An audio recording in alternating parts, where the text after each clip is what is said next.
Nasabi ko na ba sa inyo na si Maika ang galing mag-volleyball? Siyempre mana sa akin yan. Charis. Pero totoo yun, nung nasa Iloilo pa si Maika, umabot ata siya ng integrated. Natalo sila kaya hindi na siya nakapasok nung regional. Regional na ba yun, Mike? Ay, sumagot siya.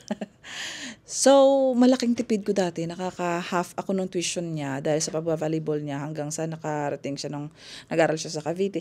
Now, nung nandito siya sa Dubai, although lumaki-laki na talaga siya, patuloy pa rin niya yung pag-volleyball niya. So, isang araw nga, umuwi ako at ito ang nadatnan ko. Ano yan, Mike? Medal ko ulit. Ano ka summa cum laude? Hindi. Sa volleyball. Wow! Congratulations! Pang ilang medal mo na yan? Ito. Hindi natin na-flex nakaraan yung medal mo. 1, 2, 3, 4, 5. Ano nakuha mo sa volleyball? Meron pa dun. Ano nakuha mo sa volleyball, Lau? Ano to? First runner-up lang. Natalo kayo? Mm-mm. Wag na natin to i-flex. Talo. Wala ka. Hindi, nanalo pa rin Tapos? Tapos mythical 6. Mythical 6, hindi mythical 5. Nung una? Basketball yung I-flex natin ngayon. mythical 6, MVP, champion. Wow, MVP ka. Ano meaning ng ano? Most valuable player. Ay, akala ko. Most best pagkain. La! Most na best pa. Oo. Wow, ang dami naman medal may ka sa volleyball niya. Bakit marunong ka mag-volleyball? Pa lang. Ha? Marunong. Nag-best na MVP ka nga Bakit? Siyempre, marunong ako.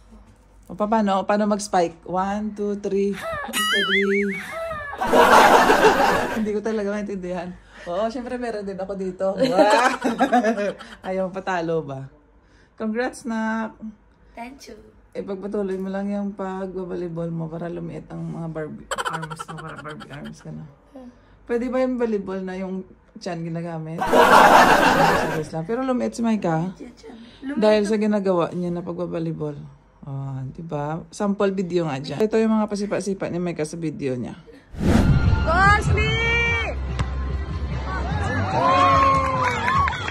You're needed at the table named sport.